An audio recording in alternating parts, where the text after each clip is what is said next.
Hı. Esenlikler yurttaşlar, Türkmenistan'ın içinde halkın beynisine bir yanlış naratifler koşuyorlar.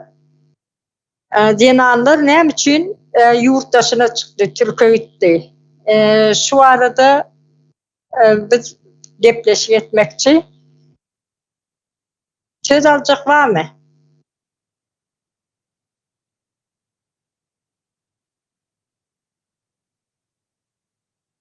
Söz alacak yok olsa nereden de Hayat Hanım verin abi. Hayat Hanım buyurun. Esenlikler yurttaşlar. Bugünler medyalarda Türkiye işlemene giden denanlar var da katken neme sözlemler neme çıkya.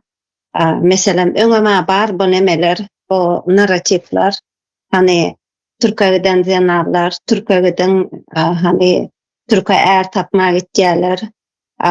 Türkiye'den iyidilik eden ok, Türkiye'deler bozok, Türkiye'deler yine şonyana kemsideci naratifler var. Bu naratifler yürütü edilýändir. Buna bizim köplence erkeklerimiz yazıyor. Bu katvarzanan için kemsideci sözlerdir. Indi şöyle bir zat var. Mundem için edilýär. Bu yürütü propaganda edilýän naratiflerdir. Yürütü nemenin rejimin ayaklarına yazdırýandyrlar, insanların kellesine oturdurlar muny. Neme köplence erkeklerimizin kellesine oturtýandyrlar muny. Ve bunun aslarını bilmeyeni bizim erkeklerimiz köplence ullanyandır bu naratifleri. Bu naratiflerin aslında aslarında näme var? Gelin şu arada birazcık gurrun edeli. Bu naratifleri mesela bugün dörende del da mani kadimden beri imperiyalar, rejimler ullanıp gelýär, awtoritarny rejimleram bunu ullanýardy. Mesela Sovet Soýuzyňda hani daşky düşman diýip bar bütün nemelerini, jogapkärçiliklerini, kirli işlerini neme daşky düşmanyň üstüne ýönkendirler. Häzirki Türkmenistandaky rejim muny bir içki düşman höküminde ullanýar bu narativi. Mesela ýurduň içindäki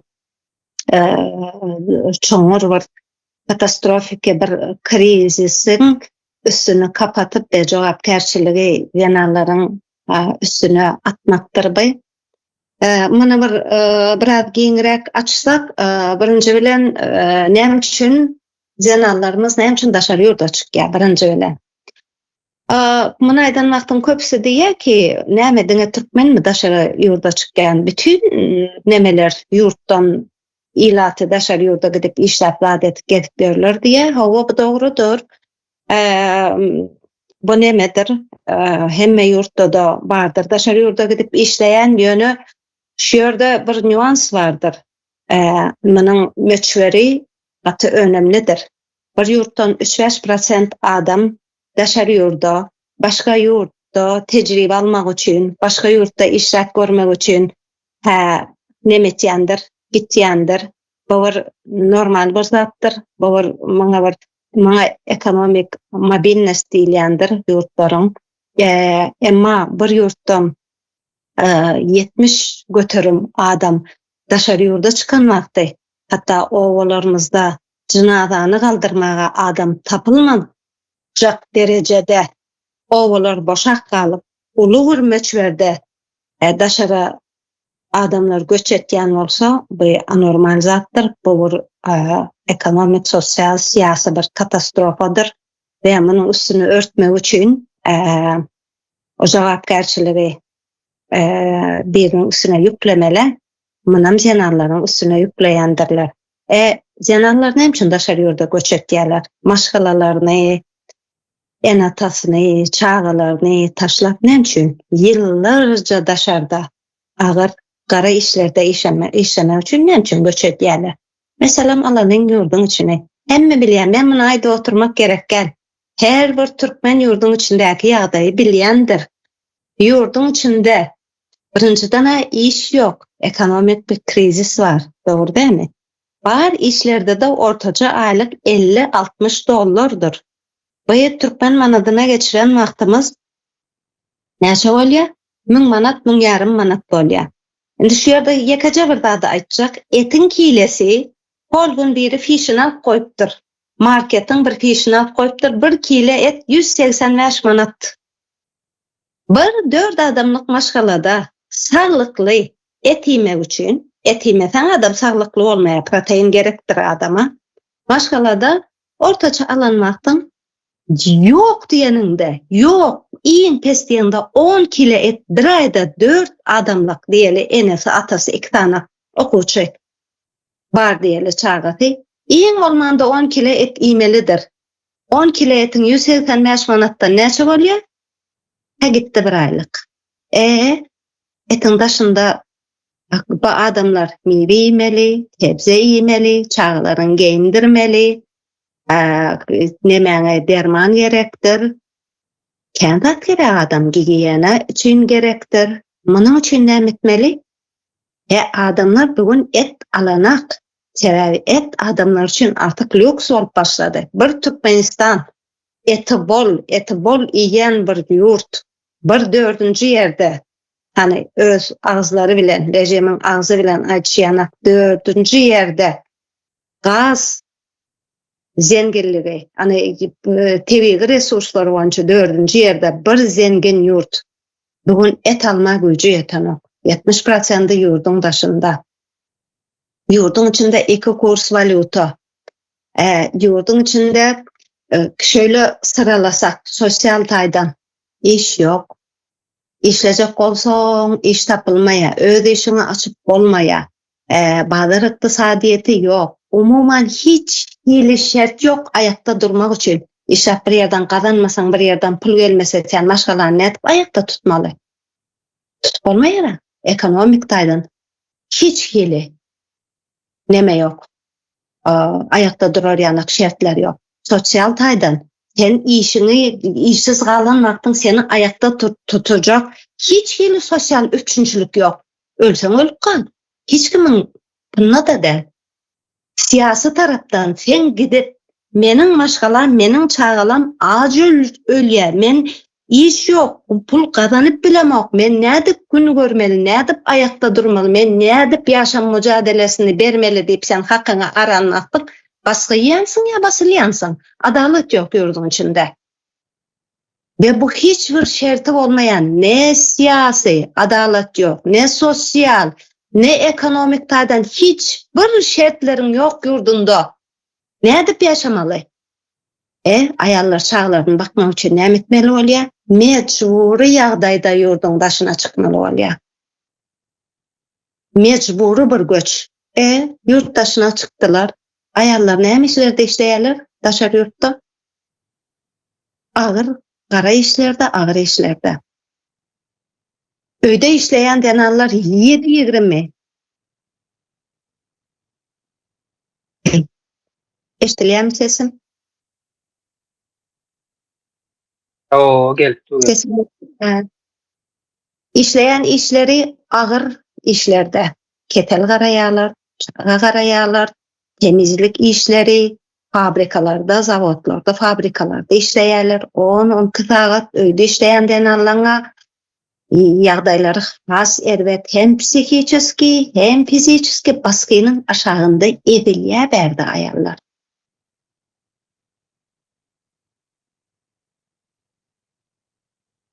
Indi diýjek bolýan zatym şol. Şu narrativlary uzağa gidip oturmaýyn. Yurdun içini men düşündirme ýa berde işleýärleri bazyanallar gatyga bolýandyr. Men düşündirim oturmağa gerek yok menden gowulýarlar. Indi şunu diýjek bolýan. Ine şol häzirki narrativlar neme ene sosyal medyada çykýarlar. Ay o ýerde ine iş var, bir yerde iş var diýip propaganda etýändirler. Näme üçin etýärler muny? Yurdun içinde iş yok. Hamala yurdun içinde iş var da daşary ýurda çykýanlar, mesletden çykýanlar. Näme üçin çykýanlar? Ergödläp çykýanlar, biderekçilik üçin, keypi üçin çykýan ýanyna görkezýärler. Bu yalan propagandadır. Bu narrativleri daşary çıkan türkü giden onda da zyanallar narrativi. Näme üçin ullanýarlar? Birinji bilen ýurdu çoňur krizisiň içinde, katastrofaň içinde o katastrofany gizlemek üçin ve o jogapkärçiligi zyanalların üstüne yüklemek üçin ýörite rejimiň narratividir. Indi bir düşünün, 70% ayallar daşary ýurda çykýanny, hani ilatyň 70%-iň daşary ýurda çykýanny, reproduktiv ýaşdaky, aktiv ýaşdaky erkekleriň hem zyanalların hem ýurtdaşyna çykýanny boyun alata eger rejim ýurdun içindäki ekonomik krizisi, siyasi krizisi, sosyal krizisi, bütün demografik krizisi hemmesini boyun almalı bolýar bu rejim. Bunu boyun alandan soň diýmek ýurdu dagadallarını boyun almalı bolýarlar.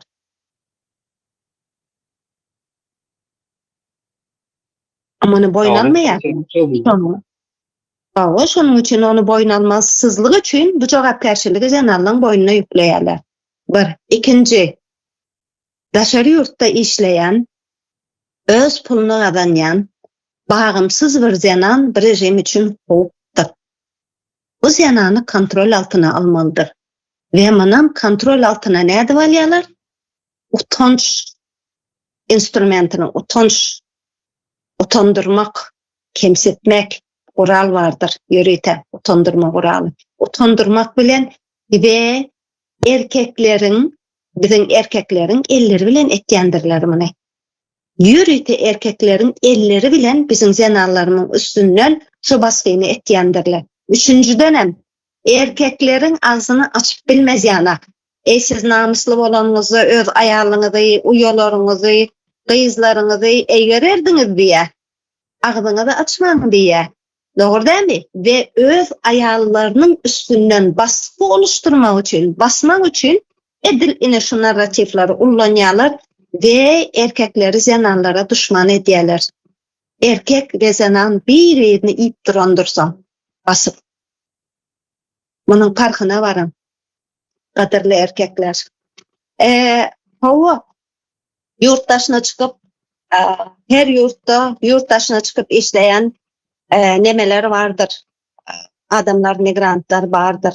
Ýöne hiçbir millet, hiçbir yurt öz zyananyny, daşary ýurtdaky zyananyny beýdip kemsedici sözler bilen aşağılan däldir.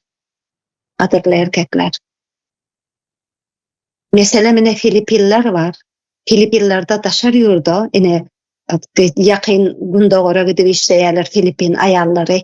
Ol Filipin aýallary Filipinde wara gahrman diýip ilan etýärler. Näme üçin? Bularyň işläp ýurdun içine iýeren pullaryny garyplykdan alyp galanlar üçin, bularyň pullaryny mektep urlan üçin, balnisalar kurlan üçin, bulary häzirki döwrüň gahramanlary diýip hatap edýärler. Gat utanç verici.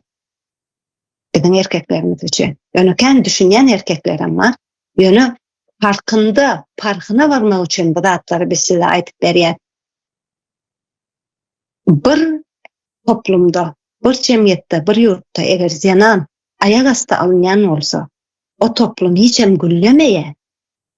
Eger bir toplumda bir zyanan başynyň täji edilýän bolsa, o toplum öňe gitýändir, gülleýändir, progress şo ýerde bardyr.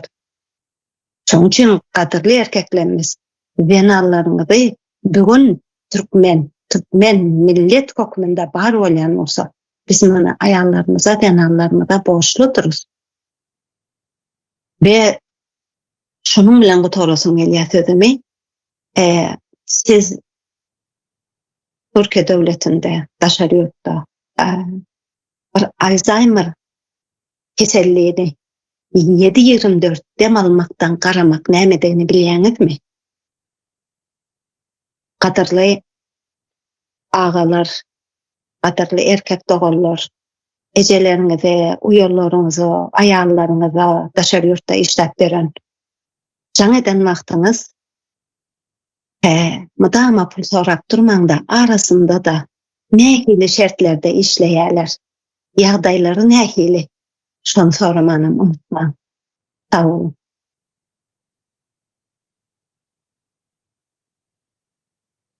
Leyla Hanım devam etse. Salam yurttaşlar. Menem Hayat Hanım aýtganyny izini ýetirin. Bizeni yurtumuzda çağalarımızı bırakıp gelmek zorunda kaldık bize. Mecbur ettiler şuna, mecbur ettiler. Boş boşuna ayal kızla göt tıkıcağından çıkıp kaytmadı. Yurtunu taşap, çağalarını taşap yine bireylere. Ya iç kıskandan çıkıp kaytmadı. Misal üçün men özüm 50 yaştan soň çıkıp kayttım, indi 60 yaş bolýatyrman. Bizeni kim mecbur etti şuna? İşsizlik, açlık, pulsuzluk bizeni mecbur etti.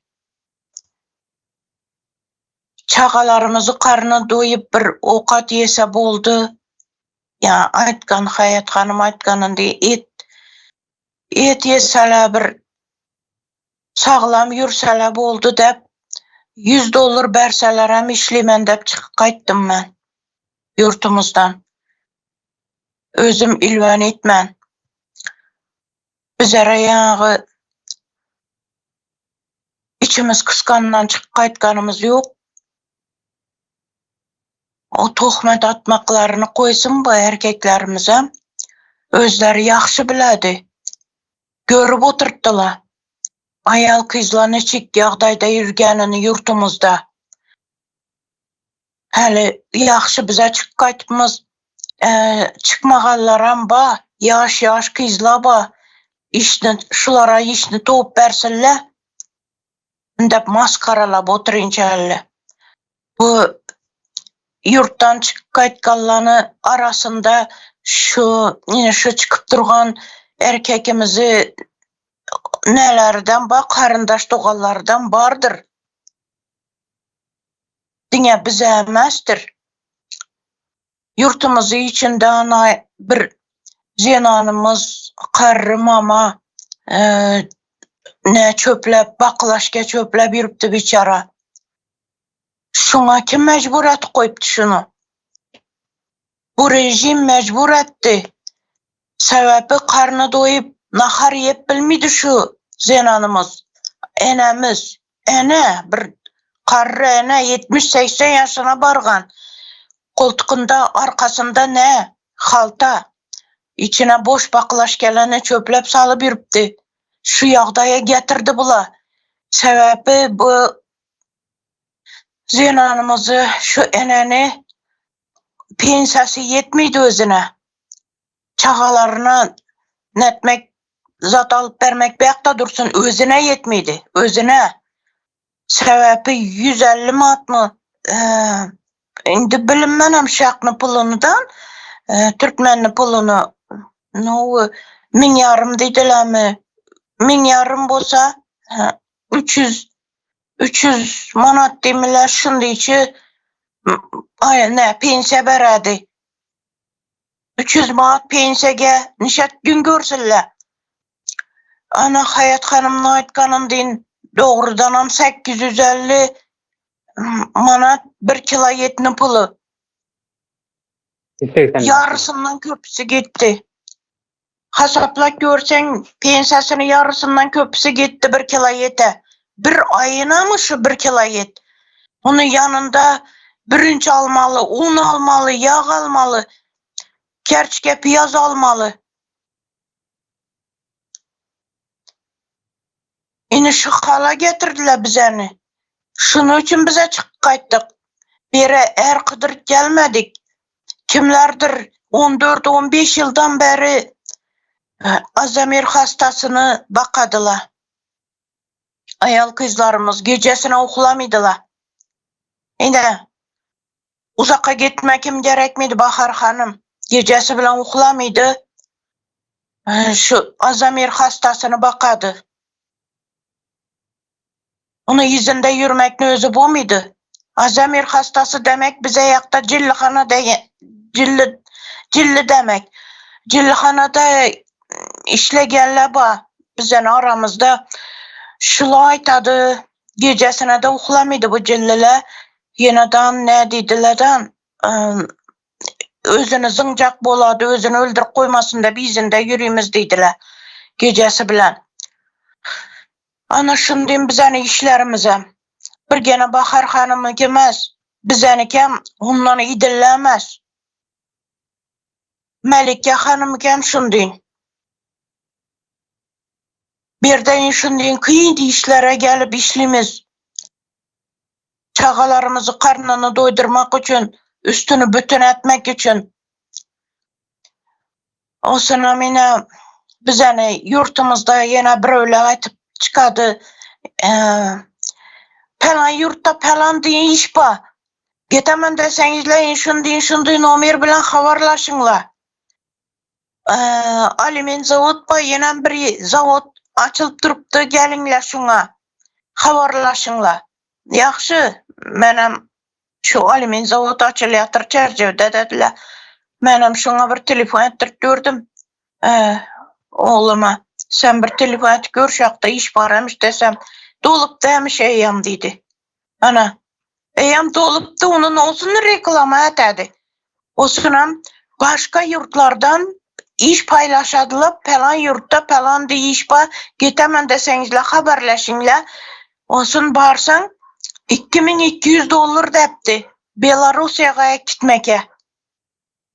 Yine Rusya'ya gitmeke falan dolar. Size onu hündettirip mahtap oturuncalı memmellik etip hıylı bolup gepliydiler özlerem. Falan yerde iş badep. Sen öz yurtunu işini ait. Göttünüz başarsa öz yurtunuzda açınlar şu işlerini. Açtırınlar şu işlerini. Yaş yigitlerimiz yürüp de işsiz. Öğlenip bilmi yürüptüler. Karnı doyup nahar yep bilmi yürüptüler. Hayat Hanım aytıp öttü yana şundan işte işlep falan mat aylık aladılar. Şuna 10 kilo et aladılar, yetmedi de. Yetmedi. O yaxşı ola işli dolla bar eken. İşlemiydi ollanı etmeli. Yeməli mi? Bu rejim bu halkını yep oldu, halkını. Bitiriyatır. Yurtunu indi, yer astı, yer üstü baylıklarını bitirdi. İndi halkımıza kol koydu bu, ağız urdu. Ne karısı ne yaşı kalsın. Kaçıp durdular yurttan çıkıp. Kaçıp bilgelle, pul tap bilgelle ondadan. Şunçalı karıza batıp gelediler, Türkiye'ye geldiler. Onam iş tapı ölmeyin, küsenip, yığılap, engrep, yürüydüler olsun. Bir iki aylap karaşıp, bir yerden iş çıkarmayken, aytınla bir karındaş doğalları var mı bakıp oturganlarınızı, ayta görünle, men geldim, işsizmen dep, şundan dep telefon etediler. Yaxşı mı şun deptirip, kulçuluk var mı bir yerde, kul bolmaka geldim dep oturmakımız yaxşı mı? Ana falan kesem geldi kul bolmaka, işiniz var mı dep bize ayta ölümümüz ahır bir öylere, patronlarımıza ayta ölümümüz ondan dep. Ne diyecekimizi bilinmez, nereden iş kıdırıp tapacakımızı bilinmez. Şu adam karıza batık gegen, iş topuk vermesen yub olmaydı. Birbirinize kömek etmesen yub olmaydı. Bizeni şu yağdaya getirgen kim? Yine şu geplep durgan erkekni nesinde durup buyruk berip durgan rejim bu yağdaya getirdi bizeni. Aytsan aytıp oturaveren, toxtamaydı bu ne? Türkmenistan'ı ya nirinden tutsan şöyle koluna kopallık geledi. Kullas çürübe tuttu. Yaşlarımıza iş topuk versinler.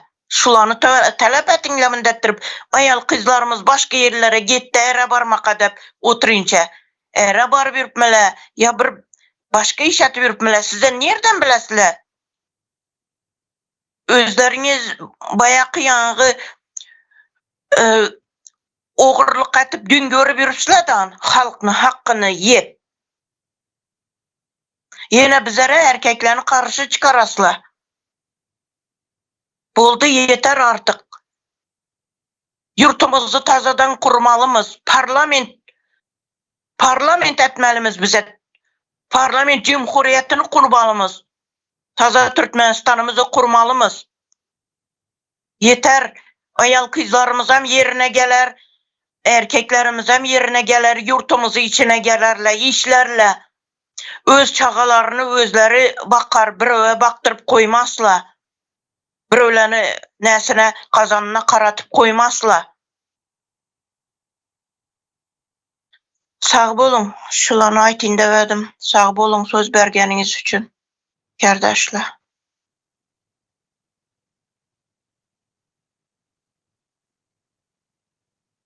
Nereden Bey, devam edin siz.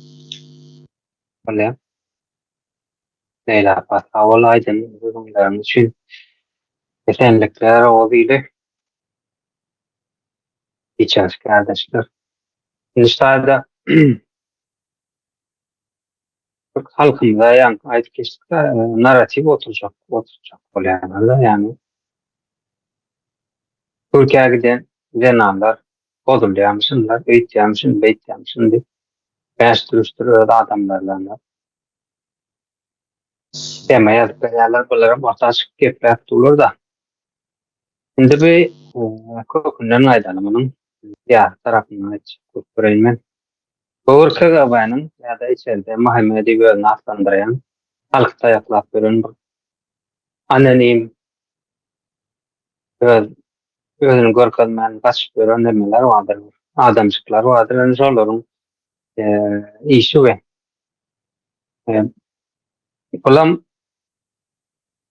bunların öz aklıyla nimetten ok Türkmenistan Rus İmperiyan kolonyası olan son buyruk şu taylımıyla. Şimdi ne için böyledir ya? Ne için imanla ya esasen Türkiye Cumhuriyeti'nde işleyen denarları ne için ağır uyduracak kolaylar, yanlış düşünce verecek kolaylar. Şimdi işte şöyle orada ya da var. Rusya'da gidip işleyebildiğin denarlarımız ağırlıklı böyle. Türkiye'de de geliyorlar. Şimdi Rusya'da hukuk sistemi, bir zulüm sistemi vardır.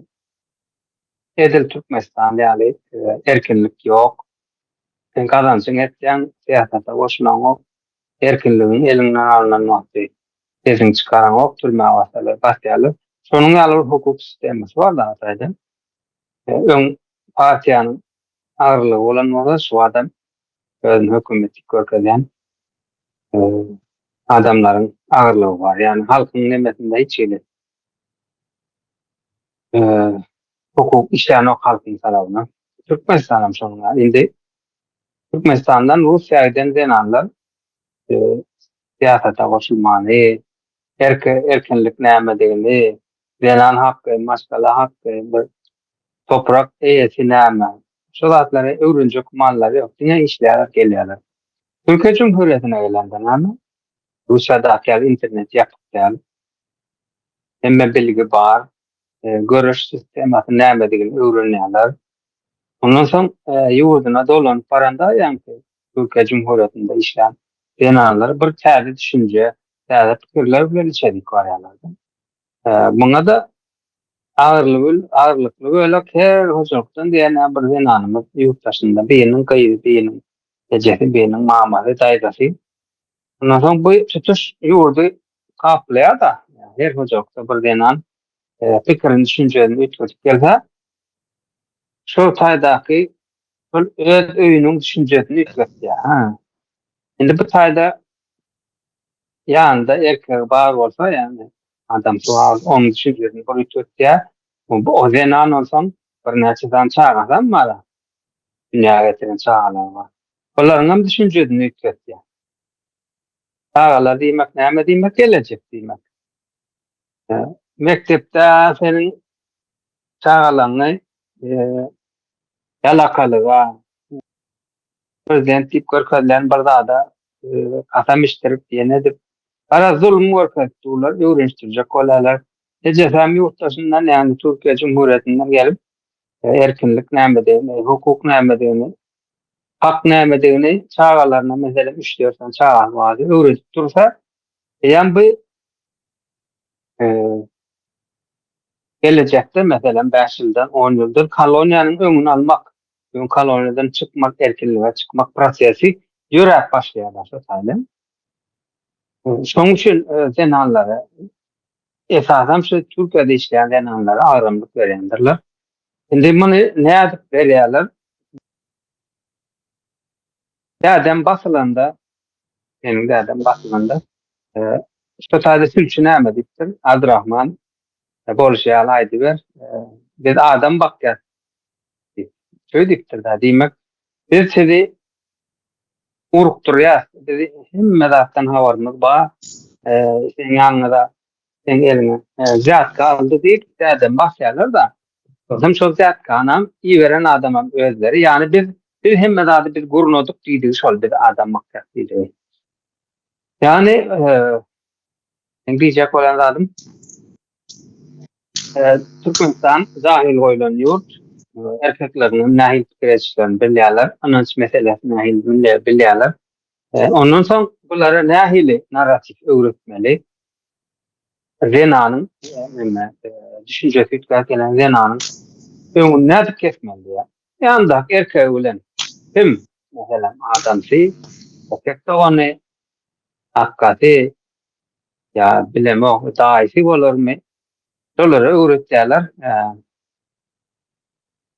Türkiýe giden zenanlar öýtýär, beýtýär diýip meselem zenan gelýär öýe. 2 ýyl işledi, 3 ýyl işledi, 10 ýyl işledi. Täze düşünje, täze pikirler bilen hak, hukuk, erkinlik şolatlar bilen ýurda gelýär. Şu gelmäň känden eýýän içeridäki erkek şonuň garşylygyny alyp durar ýaly, ýani gardalyp durar ýaly. Uşak şonuň pikirle ýumruklaşak, bunun güýçli geljek. Şoň üçin öňünden taýynlyk görýärler erkekler, taýynlyk görýärler. Ýani jahil erkek muny kabul etýär. Ýa ýurdun içinde okajak diýsek tak ýok, öwrenjek diýse internet ýapypdy. Onuň bäşdirişleri agzy boşa da gitmeden soňlar zenan öýle zenan böyle diýip köp anlanmaly bolýar. Jahiliň psihologiýasyny bilýärler da, KGB'de oturanlar, mahkemede oturanlar. Jahil erkek näde pikirlenýär? Näde gowşak tarap? Onuň ýanky jahil erkek öz zenanny ýigrenip görendir, aýal da ony ýigrenip görendir, daýda işläp görendir, daýda ýigrenip görendir. Mamada işläp görendir, mamada ýigrenip görendir, ejet işläp görendir, ejetini ýigrenip görendir. Garşylyk ýani.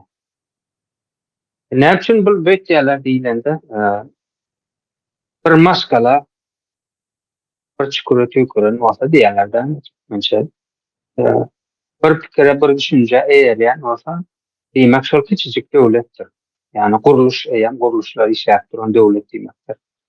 Onuň bunyň ýaly kiçijik maskalalar, ýani kiçijik döwletler müňlerçe, yüzlerçe, müňlerçe bolsa, ýurdun içi düzelmäň ýolunda bolýar. Ýalňyşy ýalňyş, dogry dogry diýip aýgatlap biljek bir döwletçikler bar bir ýurdun içinde. Şoň üçin düşman bir-birine düşman etýärler erkek bilen aýaly. Bärden baran erkekler ýa içeride baran erkekler zenanlara düşman bolýar. Sen gördüň diýende diýip galan milyon san aýal näde garalar bilen? Bir barada eşitdi. Ya sana şu zenan çıkıp TikTok'ta ediydi, bediydi, ya surata düştü. Sen şonun doğruduğunu, yanlışlığını nereden bilýän? Sen okan oga. Okajak diýende kitap ýok, ýurdun içinde öwrenjek diýende internet ýok. Soň mejbur ýa-da agzyna salynyp berilýän bir kısan yerden üstülen alınan veren narratifi beyninde oturuyordu. Şöyle oyun oynayadılar. Yani özlerine mecbur ettiler yurt dışına çıkarmana, adamları çıkmana, ağaçtaklar.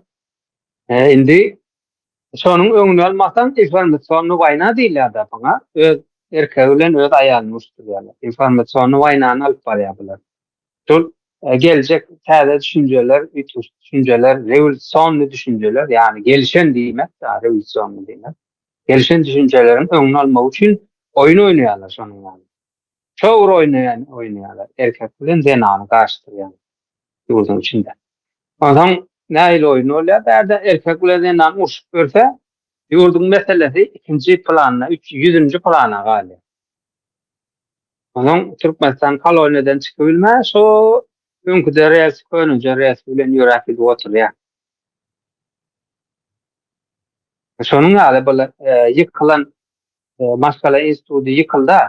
O ýene anam gitdi mejbur ýagdaýda geldi. Maskala institutyna geldi. Ýurt Maskalasyna geldi. Maskala institutyny täze dikeltjek bolýar. Näde dikeltjek? Täze düşünjeler bilen, täze pikirler bilen. Hakym diýär. Benim hukukum diýär, erkinligim diýär. İş hakkım diýär, ýaşama hakkım diýär. Şu zatlary maskalaň içine oturdup instituty döretjek bolýar, şu institutyň öňüne aljak bolýar. Indi bu ikinji tarawa. Milli halatda şu neçeler halkyna bilgilerine halkyna da bilgini ýetirýär mejburi. Hem boş hukmunda hem halkyny jahillikden çıkarmak üçin. Indi bir milli halatdyň içinde gurju meclis bar. Gurju meclisiň içinde kim bar? Denanlar bar. Denanlarym çıkıp aktiv çıkış etdiler. Şuwat denan kardeşlerimiz. Indi ýani kaýdan sözler bar, narrativler aýlanyp gurju meclisiň denanlaryna da degýär. Ne görün, iki garpyl, bir elde iki garpyl nimetjek bolýarlar, tutjak bolýarlar, muhamele. Şoň üçin bularyň oýunlaryna gelmeden öwrenjek bolmaly. KGB internetde ýazaýmaldyr. Sovet Soýuzy döwründe KGB halky, ýani mal hukmunda ýitmek üçin nähil usullar ulanypdyr diýip İngilizce bilen İngilizce, Rusça bilen Rusça, Türkçe bilen Türkçe ýazýan ol informasiýa çykaryp berip durandyr. Emelaň ular näler öýdüp gaçyp ýene-de ýurdun içinde. Şo öwrenmeli usullaryny öwrenmeli. Şöýleräk aýtjaklardan ýene-de üstüne boşarım ben ýene soňra. Başka söz alacak olmasa ben biraz devam edeyim de gözüne aktama. Bir aldırın yok şeyden. Demel şu rejim şu baştaki önkü şu 145 yıldaki rejim hal devam ediyor yerde. Neçinci yıllardan ve Ors bize medeniyet getirdi diye. Ors bize ne mi getirdi? İşsiz kalıp sonra araq içip öýüňe gelen aýalyňa öýde yeter yetmezçilik bir zenanyň baş nebesine evinde yüklenýär da. Şoň üçin öýüň eksiklerini aýdýan adamga işle diýen, iş tap diýen, olam iş tapmıyor, araq içip gelýär, aýaly urmak. Şoň ýalak bize Ors bize şonu getirdi. Aýalyň bir-birini adamsa aýalyny urmana getirdi da. Ine medeniyet bize şonu getirdi ol. Ondan soň başda şol başyndakileri alıp oturdup şeydip Türkmeni bir-birine gırdyryp geldi. Türkmeniň eli bilen gırdyryp geldi da. Indim bir öýdäki gargoçy diýip bular bizi hele diýmäge de aýal diýmäge de gödegrägem bolýar ýöne başga hile edip aýtmaly bilemakda. Her ayalın indi sonu ikisinin urşu oldu. Şey diyeyim ene öyler yıkılıp başladı. Zenanın çağaların bakmak zenanın boynuna düşüyor. Esası ağlam şonu düşüyor. Erkek içki bilen mi oluyor? Şimdi öyüm diyen erkeklerim var. Ayalı Türk'ü aysa özü Rusya'ya gidip görünen var. Yani karşı eğer ayal ikisi bir yere gelebilmiyor da o yana gitmeli, bu bir yana gitmeli. Ne için ayalın cenanların üstüne asılıyorlar. Cenanlar nerede geçse burada öğrenecek o çıtırışıyor.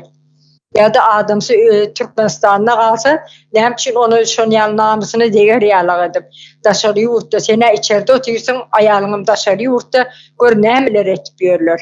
Ana şun yalak fikir kellesin sokuyor da o zaman dışarı yurttan baran ayal Türkiye'den geldi mene bir ratlar öğrenip bardım da şu yere adamın yanına gurrun edecek de yine Türkmenistan bir de şeydi çöküp yaşa oturuyor. Türkiye'de şeyle bir kovu yaşayışlar var. Şu neyle deyip gurrun etsen eyyam on kellesine gelecek de o yerde mun oynaşı var eken o yerde sevgisi var eken men derdi doğray diyen eken bular diyen fikir bilen ayağını urmalı. Ne şeydi ben eğininden basmak için gücü yetiyeni ecizaganim de bular cahilin demesidir ecizaganim olmak. Yani ayağın cenanların dilini basmak için. Şunu ütködeli, şunu kurulu diymesin deyip Türkiye'den eğer gözlüyor ya da sevgili tutuyor. Doğru durmuşa çıkıp verenler ama ne için durmuşa çıkıyor? Özden halat etmek için çıkıyorlar. Şunun aklı Türkmenistan'ı biz düzeltmeli. Bir cinayetçi demek toparın elinden almalı ya da şu rejim yıkılmalı. Taze bir ütköşme girmeli. Biz halk, vatanım halkınkı, yurt halkınkı diyen bir demesi yok. Düşüncesi yetmiyor da şu eğre varsam tutulacak makadip eğre var yanan var. Ona yöne başka bir ervet fikir bilen geplemeye hakkı yok şu erkeğin. Sen önünce Türkmenistan düzelt. İyişin köp olsun. Hem zaten dört dörtlük et ondan sonra etmeli. Ne için siz dışarı yurda çıkıyorsunuz? Ne için cenahlar çıkıyor demeli. İşlemeye çıkıyorsunuz demeli. Ondan sonra geplese olur. Onu da ayarlar bir tertipsizliğe çıkmaz. Gezmeye çıkmana da hakkı vardır zenahların. O önündeki şu gep yayır diyen adama sonra vermeli. Solar yalak edip geplen vaktinde şun özüne sonra vermeli. Türkmenistan'ın yağdayına ayıtıp özlerine sonra vermeli. Buyurun Merdan Bey.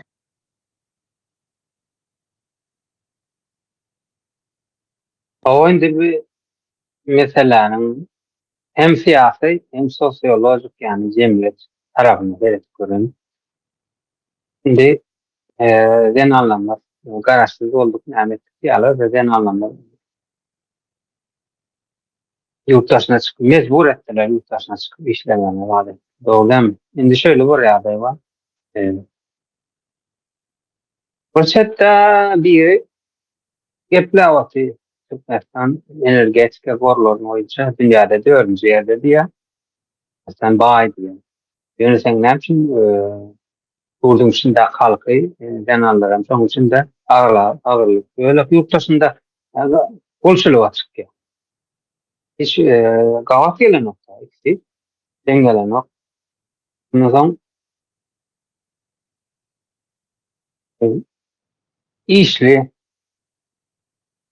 etmene özün hükümeti sayan olsa yurt içinde kukla oturtma nemeler adamlar özün hükümet sayan olsa birinci borcu neme halkını işletmeli. Halkını işlet bilse eli pullu oluyor, canı sağ oluyor, sağlığına verdiler, çağlarının yanında oluyor, maşkalarlar bozulmaya sepleniyor da şu zatlar. Eli işli orada. Ondan sonra esasen erkinlik olmalıdır. Adalet. Türkmençe adaleti bulamıyorlar da. Şimdi şu öz yetmezçiliklerini yani hayata anlamak geçti. Öz yetmezçiliklerini yani bir de erkinlik elimizden alınmalı. Adalet diyorlar. Sonra işsiz olmamızı, çağlamızdan uzak tutulmalı. Öz jogapkärçiliginde şolaryň eden işi. Yani oturtmak hukuklaryň eden işi. Şonu ýygnama hemem otady şol ýagdaýam ýygnan ýa-da bir näçe faktor işlenýär da bäde. Indi mahkemeniň gepine gidip ýa-da şolaryň oýunyna oýnap ýalňyş düşünje ýa-ni narratiflere uýan adamyň erkek görnüşi diýen, adamyň erkek görnüşindäkilere şöyle ornam yüzlenmesin hellerde. Sen özüň erkek hasaplayan olsaň diýen, näme etmeli seň zenanyň, seniň zenanyň kim bolýar? Ejeň, aýalda onuň aýanyň, gyýdyň, daýdan, mamaň, seň zenanyň, oğdaşyň, ýani seň jogapkärçiligindäki zenanlar. Şolar hor helak bolup 10 ýyllap, 20 ýyllap ýurtdaşynda çağalaryndan siz helak bolup ýene biriniň ýygyny ardyp öýüni ýuwup böler. Sen erkek bolýan bolsaň, şonuň rahat ýaşamagyny sen üçin etmeli, dogry dämi? Bar git işle diýmeli däl sen erkekligiň otayda. Bar git öz günüňi özüň gör, aýalda onuňa diýmeli däl ýa aýalyny. Sen öýde çağalaň arasyna otur diýip bilmeli sen erkek bolýan. Ondan soň men seniň rahat durmuşyňy üçin etjek diýip. Öýlenende, toý edende şol atlar boýuna alýan, dogry dämi? Men ýoldaşym bolarsyň, men sen bagtly etjek diýip bolýan. Bagtly etmek ene şoň üçin de jan rahat bolmaly, çağalaryň arasynda durmaly, işdiýde işini tap bermeli. Bu ýagdaý nädip döret bolýar?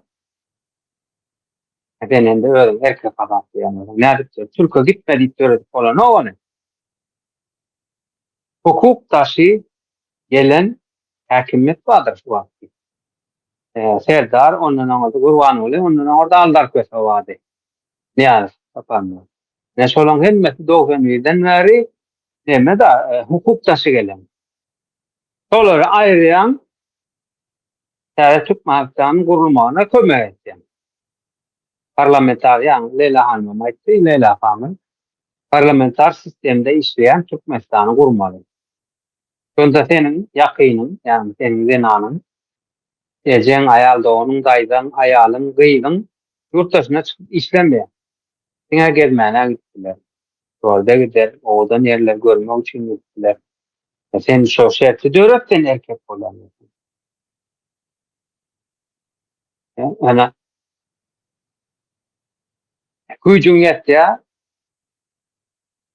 aklyňam ýetdi, ýöne gaýratym ýok. Gaýratymy döretmedim. Sen özüň erkek sipat edýärmi? Başarjam. Men 2 ýyl eskerlik etdim. Watanymy goradym. Denetdim, nasip bekläpdiler. Plan ýerde eskerlik etdim men de. Onuň ýaly erkek bolýan bolsam, ine hukuk taşy gelen. Onu nädip çalyşyp bolýar? Bilgi öwrenmeli. Milli Halat Edisiň Komitetiň YouTube, Telegram, ýani sahypalaryny ýerlenmeli, bilgi berilip, şolary öwrenmeli. Erkek bolýan bolsa. Aýaklanyň bilen ol Arap kellesi bilen aýalyň aýaklanyň bilen bu sen aýalyňa gahar etdiň, Türkiýeden alyp galdyň ýa ýigrendiň, erkek gün sen gyýdyň gitmeli Türkiýe. Sen ol üçinçilik rahat dünýäni üçinçilik bilen o aýurdun içinde. Soňkun gyýdyň der, soňkun akdyň bider. Soňňaly sosial näme? Ýani tarapyny sen öz jogapkärçiligiňi alýan özüňe. Öyle ýagdaý bar onu. Mahkemem oýuna gelip, ýanymdaky taýaklap, zenanlar taýaklap berlenler. Öz usullary bar onuň. Öz usullary bar. Şölerek, daha hem açıklar. Melike Muğul'um devam ediyor.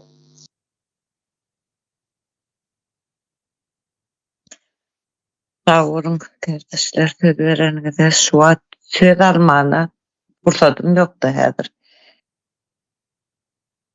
Mihmana bir dory bu garran bir yerde yatan o köpçülük uysa ine biz ne eyledi işleyen. Men gelenme 10 yaşlık geliyen. Men Türkiye gaydamda keyip tapam üçün gaydam okuya, fiyahat üçün gaydam ok. Ben 4 tane yetim çağamı caymam yanını şu devlet demeyin pardon. Şu hükümetten hiç birinden hiç bir köpük hayır bolmazdı. Hiç bir kuramalar işlemezdi. Halk bilen hiç kim ilgilenmezdi. Halk onun umrunda değil. Men o kvartiradan bu kvartira ayırma tirkap yetim çağırmay türönüp görüm soň bidar bolup gaýtdym şuday. Orada men bir kili işlernanem jaýarardy. Gördüm wagty bir ýyl 2 ýylda sen işläp bolmaýa, üýşürip bolmaýa sen jaýyňam başga dadyňam pulny. Men şu aýralykda çeken gören günlerim ýaşadatlarym bir kitap edip ýatsam, ýöne ýazbam otur. Bir kitap edip yatsam, roman olup diye. Ondan alın şutaydı 2000 tane Türkmen vatandaşımız var. Olsa şolan müngüsü diyen başkalarıdır. Kemsitmek, gata angsat dilinizde gitti Türk'ü kültürçülükçe gitti Türk'ü eğri varma üçün. Ayar mesleğinden çıkıp kaçacağımı Türkmenistan'dan. Sen erkek olsan şu sözleri yazyan, aytyan, kimsen yaş mı yaşlı mı kime mordan erkek değil ya da koşudurlar içindeki erkek olsan sen şu rejimden talep et. Ne için iş yok Türkmenistan'da de. Ne için bizim denanamız yurt dışına gitmeli de eklenecekmek için ya da erkekler hem çıkıp dur. Ne için biz yurt dışına gitmeli çağıramızdan yurtta deyip. Şu zatları talep et erkek olayan olsan. O denarlar kemsetme. Denarlarım şutaydı çekip veren günlerini bilýäňiz mi? Yine şu sesler gelýänler. Bir sürü adama, ýeka adama değil işe gelýän, 1000 tane adama hyzmat etdirýärler. On kimin ýadyna eğer keypi sapa düşýärmi? Sen yurdundaky yurdun içindäki problemalar bilen sögüş, oran denarlar Türkde işläp berenler. Sen yurdun içindäki aýagyň aşagyndaky problemalary görüp bilemokmy? Onu ýaly gitti zehinde erkek bolýan bolsaň. Näme üçin saglyk ministri diýip ba urama baýar etip görkezli saglyga teredilýärmi yurdun içinde? Yok. Şutaýdan pul işläp uğratýar, onsoň hassamydy Eýrana, Turana, Hindistana, ýene bir ýerlerge uğratyp geçen ýallar. Yurdun içinde sağlıkçı yok, morlum yok. Hiçbir zat işleyen yok yurdun içinde. Tozap yatan bir yurdumuz var. 4. yerde baylığımız var. Oňam hözyýürdüň orsulen o kuklalar görýär. Birim şu sana şu çeýnäp agzyňa sarp berýän mahamalar görüp ber hözyýürini. Sen kýary 2 tane agzynyň gyllygyny aktyryp, sümüňi aktyryp berenlerim erkek diýip ulanýarlar. Ayarların, denarların karşısına. Seni doğuranan bir denardır. Doğru vererek geçti Merdan Bey'dir. Sen cevapkärçiliginde olan denarlarım kendir. O aram gıydın olmadı korsa sen dünya etren enenem denardıra. Sen her bir kabat gelene oynatkıyarı ödüňe oynatıp veresen yurt ömrüm düzelmiyor. Hani erkekler öýüň diýregi, denarlar öýüň bedegi diýdi. O denarlar öz çağırlarynyň arasynda başgalarynyň içinde bolup gelen okmy? Çağırlarynyň başyny sypap şolaryň ýanyna bolup bergin bagyryna basyp ýatsyn çağaçyklaryny söýsün, şolaryň aran gününe, gülen gününe ýanyna bolsun isläň okmy? Her bir enetliýe. Sen onda bir öýüň diýregi bolan erkek bolsaň, näme üçin yurdun içindäki problemler çözüp bilen ok? Näme üçin garşy gelip aýdyp bilen ok şu zatları? Yurduňa zenalar bulaşdyryp gaýtdymy?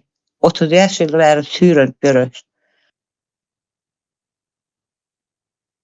Söz onýaly erkek bolsaň, özüňe göwnüň etýän bolsa, iyi berme, namys etýän bolsaň. Yok, durun zenalar diýip. O neme aeroportda durdu. Siz gitmeň, men häzir çözýär sizin problemlaryňyzy.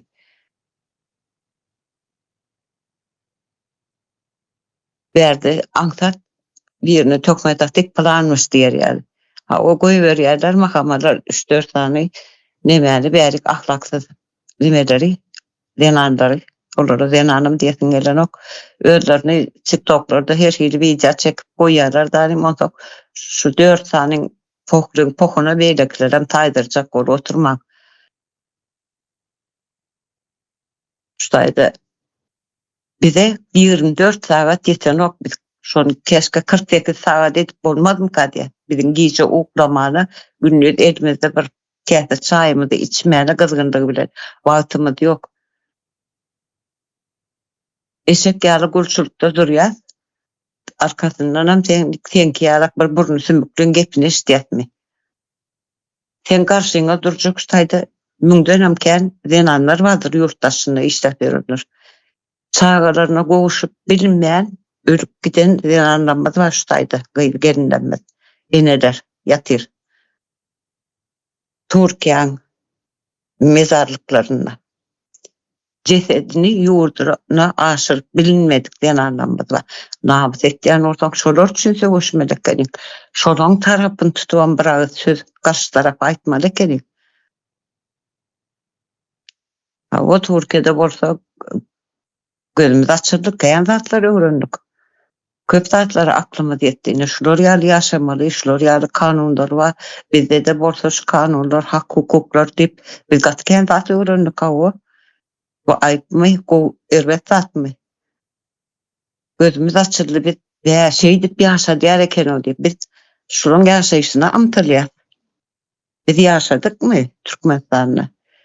Eğer ursun gaýlenin siltesin, o döwletden goşadyrnak içindekiler öz jüýsüne seretsin, halk bilen halkyň iýdegine etýän ýok. Men öýmende ýekece köpüklük kömek edilmedi şunu. Hatça nime de vermediler. Näme hek izyoska da vermediler. Öýüňi suwap, sen alaňy gara gurasyn suwap otur diýip. Men 4 tane ýetim çağam bilen ýerik gitdim. Barmadyk, işim çalmadyk, gapym ýok. Hani döwlet, ýurtda döwlet ýok. Döwlet guruluşam ýok, hiç bir zat işleň ýok. Ýöne maşgala bolan olup ýaşap ýör. Maşgala institutu ýok. Ýöne şuňa berýär seni gyýdym diýerler. Taňadan oglum şunu alyp berdim. Boldy çağa döredim. Maşgala goşulyň, ýyla öňe goşulyň. Ýöne ýylan günden çykdyk biz. Ýyla öňe goşuldyk. O maşgalany çağa döredikden soň eklemeli. İş ýok, erkeň işläp pul getirenok. Ya alkaş olup gitýär, ya bir narkoman olup gitýär. Iki gelen men prezident deyip altynasır getirdi, beri birim ruhnama okutdy bize tänim. Alkaş etdi, erlemedi. Narkoman etdi. Ölüp gittiler bir sürü. Ýigitlerimiz gülýärdi. Ayarlamad bile büküp kaldı. Kelleti işlemeyen tupoy olup kaldı. Başına yaş var. Ölüm düştü. Yetim çağalar var. O gayneler var. Ne onlara geldi bu den anlamad. Ne edip gitti Türkiye deyip düşünüyoruz. Orsiye'de gidenden ne için görün neden yok. Orsiye'de deme bir topara den anlamad var. Bizim gayri gelinlerimiz okap yor, işlep yor. Ya yaşlı olan görün etmezler Melike Hanım. Ha, o eden oklar da şöyle. Olar häzir hukukla häkimetde ýany ýok. Yani koloniýal ýany ýok. Olar diňe peýda getirýär. Türkiýe Cumhuriyeti'nin zenanları bilen bu taýynyklarynda ara tapawut käňdir. Gatken. Ya yaş ýigitlerimiz misarupka gitti. O nesil öndürjek. Yaş nesil şolar. Ine şolar öýlenmeli. Men öýlenip baryp doğurup çağa yetiştirmelen nesil. Yaşlanmaz ne için? Ukraina uruşunda bizim Türkmenin ne işi var deyip şu sonra öyle ne için çıkmadın? Erkek olsan. Türkmen halkı ne için köpeden ok diyen sonra ne için vermedin? Gittikçe ağlarıp bu torpar ya sen barmak basıp sana aymal Türkmen kaldı yurdunda sen şu zatlan fikir netsene. Ertir bir gün sen teoranda konuşu olamam olmuyor. iki tane zenanı görüp sana bilemok näme üçin haýsy näme bilen gepletýärler. Ýöne adam bolajak götüňizde ýurdu düzelt. Men uğruna çık oňar erkek bolýan bolsaň, eger ýalňyşyp aýdan bolsaň. Ýöne ýalňyşyp aýdylanyny men bäri okundan başga dene bir ýaşly adamam. Erkegiň erkek etse aýaly türke gider. Näli samsyk banýaçylar. Şu Türkdäki aýallar işläp pul uratýar entege razyçyk. Ýurtunda pul dolanşygy bar. Bankalaň boş. Näme üçin soraňyz, biz 4-nji ýerde durýan bolsak biziň baýlygymyz näme gitýär diýip. Näme üçin şu zatlar soraňyz? Näme üçin biziň türkmenler ölse Türkiýede galýar diýip näme üçin soraňyz? Utan namys etýän bolsaň näme üçin mektebe alym alsyn diýip uğratýar, çağalamyz, dorlanýar, gülerjek gıýlanmaz. Sen namysly erkek bolýan bolsaň şu zatlar näme üçin soraňyz? Näme üçin bir ene ýanýa elbetde çağasy zorlansa ýanar, eskere giden ogly urulup tepilip gelse, ýarawsyz bolup, invalid bolup gelse, oňa ýanar, o açlygyna ýanar, ýurtdaşyna eksede soňundan jelep gün bolýarmy? Gelin donu erkek menliğinden çıkından sorunlar kalırım ortadan. Çözün şu meseleleri. Hani nerede näme var orta çıkarın. Yurdun içinde problemadan yürüyere batara yer yokka. O biz öğrendik köp zatları. Gelenimize de beğeniyor Türkiye. Kendi atları öğrendim. Näme hayat öğretýär da ýöräverdikçe, ýaşaýberdikçe. Ýaşatyn gelýän bolsa kendi atları öğrenýär. Men şu Türkiýe gaýdanda men özüm yeter yetmezçilik kän çeken soň özüme bir öýedinjek diýdim. Bir garyp ýetim birine näme etjek diýdim. Öýretjek. Yine birine öý alyp berjek diýip gaýtdym. Şowa ben bilem okmam bu gurama gatyljagymy, goşuljagymy, bular ýerde atlaň badygyny men öňümde, men begenýän ýerim ine şu gurama goşuldum. Men enne nesip bolsa näçe ýetimleri öz türkmenlerimi öýretip biljek. Näme begenýän zatym.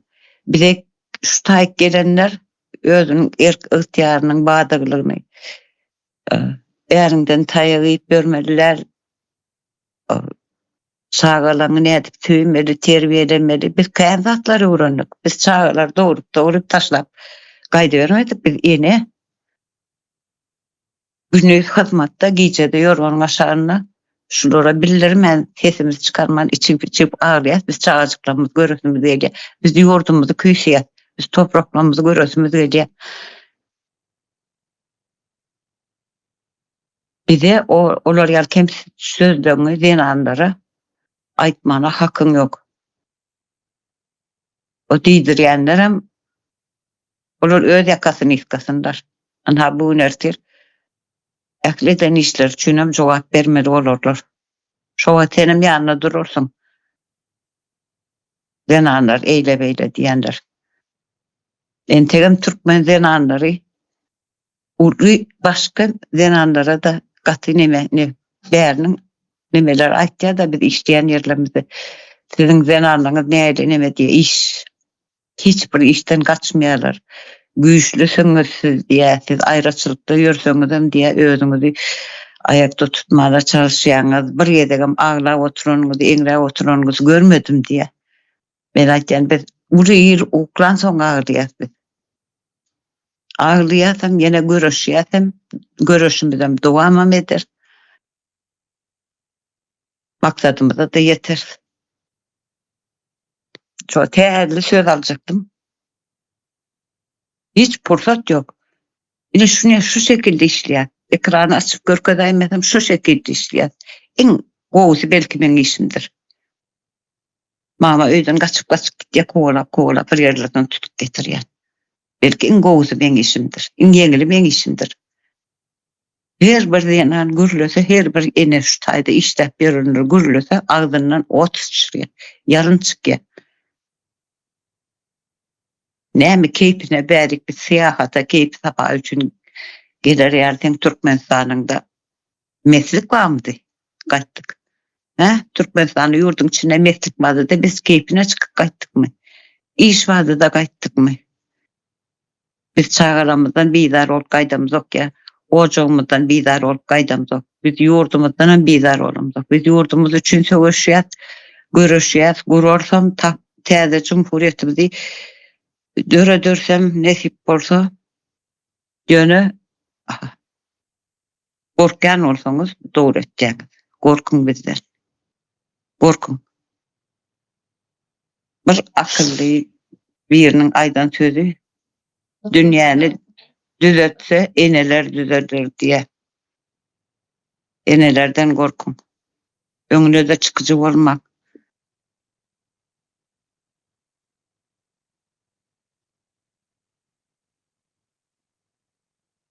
Deme.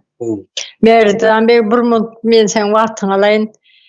Neme jenanlar erkekler hem şeýledir ýöne jenanlar haçan da begeni aýlagyny alyp çagalaryna pul uro diýerler. O ýerden hem habar gelýär. Eje köp sag ol, kälim sen barlygyň ýoksa Türkmenistanyň içi gutardy. İş ýok, zat ýok, kälim sen bizi bakyp otyrsaň diýip çagasy begenende ene diňe şo wagtynda begeni jenanlar. Başka wagtynda begençlik diýen zat ýok. Ene 7-24 ayakda diýen ýaly. Her ekr nämeni şu kamerany yapan wagtymda men şu aýalyň ýanyna gidýände. Ene şeýdi ben şeýdi bir işleýär. Ondan soňra ma diýerler nemeden Türkiýe diýerler. Türkiýe demzat Türkiýe gaýtdyk. Türkiýe diýerler. Keypimizden hem gidemiz.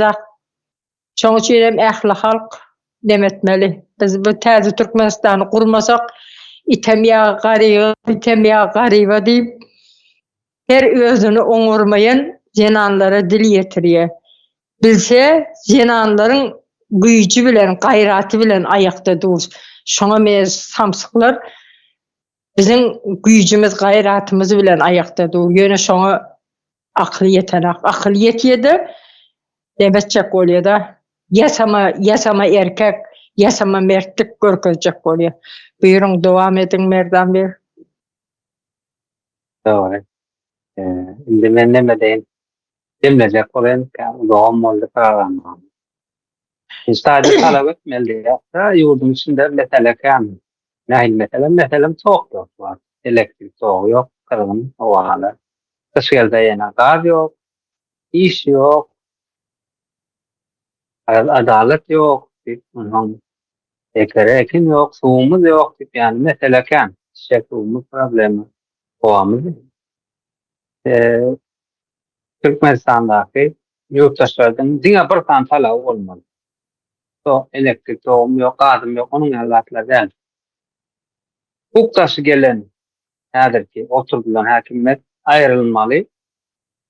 Hukuk bilen geljek, halkyn kabul edip biljek adamlar gelmeli, yani parlamenter sisteme gurulmaly. Bir tan talap bolmaly indi adamlar. Başka talap bolmaly da. O talabam kimden bolmaly? Özünde ol, özüne bermeli o talabı. Men şu ýurdu gurmaly, men şu ýurdum duýdu bolmaly diýip özünden talap etmeli. Bir tancak talap boldy. Elektrik suwum yok, elektrik soğum yok, karar adaletym yok, işim yok, oturadymda pahtam yok, onun ýaldaşlar. Parlamenter sistem gelmeli. Halk tarafından gelmeli. Boldy, o talabam özünden etmeli. Şu taýda hem mesele çözülýär. Ola, Bahar hanymyz açyklamış, Lawran var. Tarım üçin sağ olun. O geleniňiz üçin, çağıranyňyz üçin köp sağ bolsun. Sağ olun. Oğuz ýyly esen bolsun.